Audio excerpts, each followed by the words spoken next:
नमस्कार। आइए आज हम इस वीडियो के माध्यम से 8th ग्रेड अभ्यास पुस्तिका कक्षा 6 विषय गणित सत्र 2022-23। देखिए, इसके अंतर्गत हमें जो विषय सूची यहाँ दी गई है, देखिए इसमें दिया गया है अध्याय 3 पाठ 3 संख्याओं के साथ खेलना।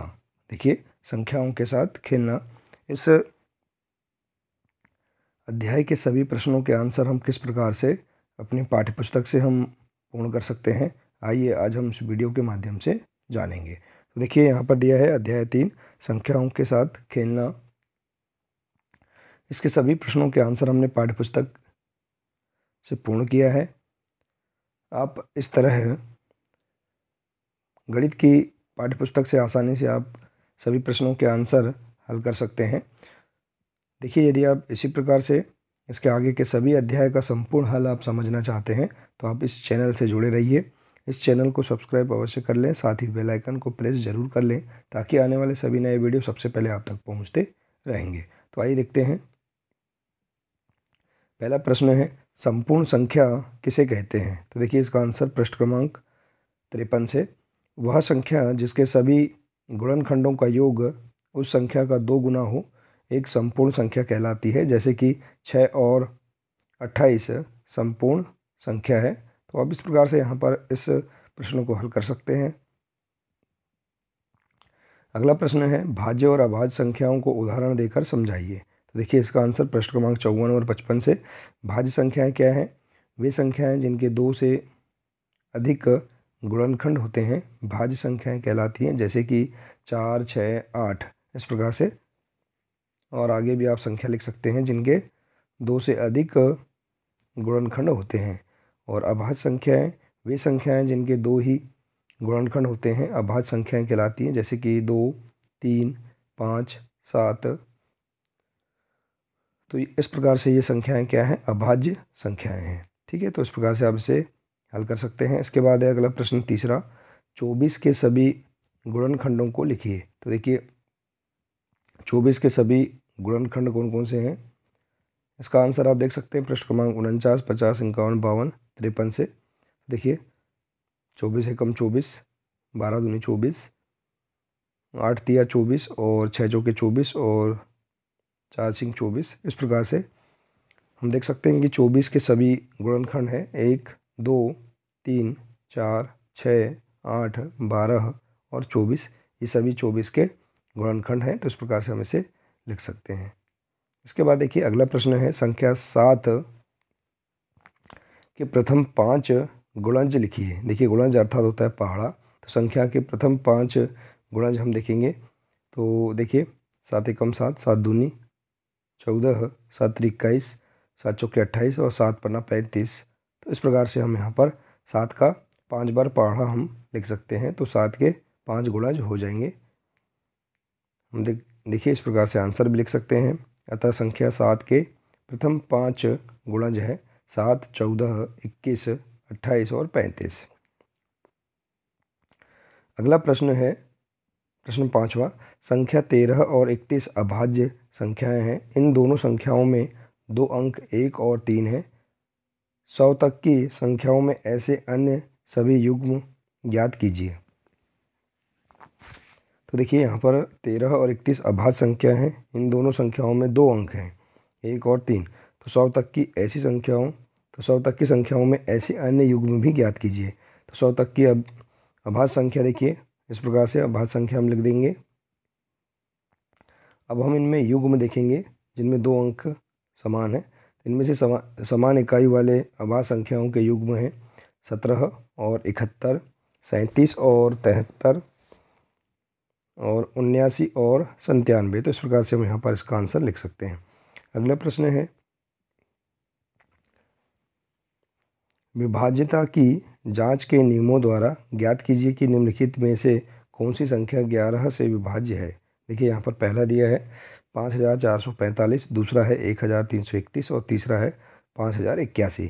तो इसे हम समझ सकते हैं पृष्ठ क्रमांक 60 और 61 से। देखिए, इसका आंसर, किसी संख्या के दाईं से विषम स्थानों के अंकों का योग और सम स्थानों के अंकों का योग का अंतर शून्य हो या 11 से विभाज्य हो तो वह संख्या 11 से विभाज्य होगी। तो इस प्रकार से हम इसके नियम लिख देंगे विभाज्यता के। अब देखिए यहाँ पर पहला है, संख्या दी गई है 5445। तो देखिए विषम स्थानों के अंकों का योग क्या है, 5 और 4। ठीक है, देखिए तो इसका योग है 9। तो सम स्थानों के अंकों का योग है 5 और 4, इसका भी 9 है। तो योग का अंतर देखिए 9 में से 9 हम क्रॉस करें घटाएंगे तो आंसर हमारे पास आएगा 0। तो हम कह सकते हैं कि 5445 11 से विभाज्य है। इसी प्रकार से देखिए संख्या 1331 11 से विभाज्य है और संख्या 5081 11 से विभाज्य नहीं है। तो इस प्रकार से आप इसे इस पहले प्रश्न की तरह हल करके आप इसे समझ सकते हैं। इसके बाद देखिए अगला है 7वां प्रश्न, 35 और 50 के सार्वगुणनखंड ज्ञात कीजिए। तो देखिए 35 के गुणनखंड, देखिए पहले हम इसके गुणनखंड निकाल लेंगे, इसके बाद 50 के। तो 35 के गुणनखंड है 1, 5, 7 और 35, और 50 के गुणनखंड है 1, 2, 5, 10, 25 और 50। तो अब दोनों में सार्व गुणनखंड है 1 और 5। ठीक है, इसमें दोनों में बराबर हैं, समान रूप से आए हैं 1 और 5। तो इसे हम सार्व या उभयनिष्ठ गुणनखंड हम कह सकते हैं। ठीक है,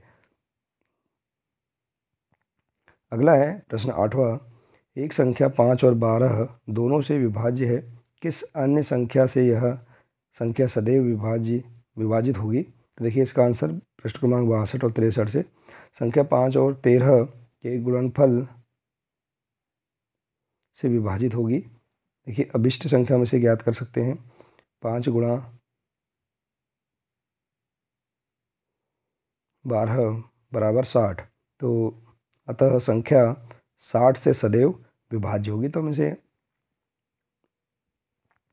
इस प्रकार से हल कर सकते हैं। अगला है 12, 16 और 28 का महत्तम समापवर्त ज्ञात कीजिए। तो देखिए इस प्रकार से आप इसका महत्तम समापवर्त ज्ञात कर सकते हैं। 12 के अभाज्य गुणनखंड आप देखिए इस प्रकार से भाग विधि से इसके महत्तम समापवर्त निकाल सकते हैं। 12 के, 16 के और 28 के हमने यहाँ निकाल दिया है, और इनके अभाज्य गुणनखंड आप इस प्रकार से लिख देंगे। और देखिए अब इनके सार्व गुणनखंड है 2 और 2, तो इसका मौसा हो जाएगा 2 गुणा 2 बराबर 4। तो इस प्रकार से हम इनके 12, 16 और 28 का महत्तम समापवर्त ज्ञात कर सकते हैं। अगला है 4 अंकों की वह सबसे छोटी संख्या ज्ञात कीजिए जो 18, 24 और 32 से विभाज्य है। तो देखिए इसका आंसर 18, 24 और 32 का लसा हम निकाल लेंगे। इस प्रकार से देखिए लसा हम भाग विधि के द्वारा निकाल लेंगे, और इसके बाद इनके सभी गुणनखंड हम लिख देंगे। देखिए 2 गुणा 2 गुणा 2 गुणा 2 गुणा 2 गुणा 3 गुणा 3।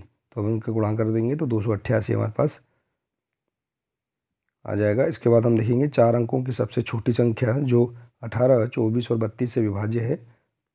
तो इसमें हम 4 का गुणा कर देंगे 288 में, तो हमारे पास आंसर आ जाएगा 1152 आ जाएगा। तो इस प्रकार से हम इस प्रश्न को हल कर सकते हैं।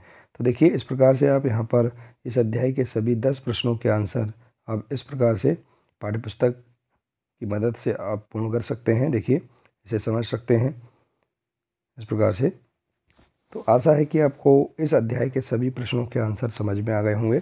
इसी प्रकार से हम देखिए इसके आगे के सभी अध्याय का संपूर्ण हल भी समझेंगे। तो आज के लिए सिर्फ इतना ही है, मिलते हैं इसी प्रकार से अगले नए वीडियो के साथ। नमस्कार।